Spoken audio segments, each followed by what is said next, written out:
Yeah, so I was, the Vortek been out for a couple of years now, and looking at it, it's like, well, how would that thing trail on hillsides, and how would it feel pulling behind the tractor and so forth. And to be honest, like, you don't even feel it back there. Like on sides of hills, you're more, it wouldn't, the Salford itself slides some. I mean, that's just the nature of anything in the, in the ground. Our drill would do the same thing. And the Vortek it follows the ground true, and it doesn't jerk. It just, the ride quality is, I'd say, fairly high, and it's not what you would imagine. I will say the Vortek is very stable on hilly ground. The stance of the wheels is excellent, and it's very stable on hilly ground.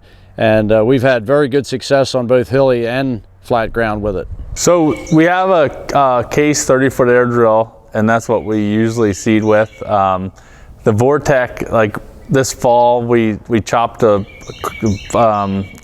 couple hundred acres off early for corn silage, and then we put chicken manure on that ground.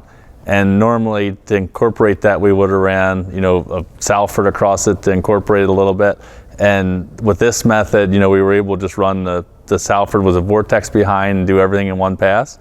And efficiency-wise, we had combined some of our own rye seed, so we didn't, it was fairly clean to begin with, so we didn't have to clean it. We put it right in. We didn't have any issues with clogging, and we were able to cover a lot of acres in a short period of time. Well, like most people, we used the no-till drill for years, and we graduated from that to broadcast seeding and then running over the seed with a vertical tillage tool.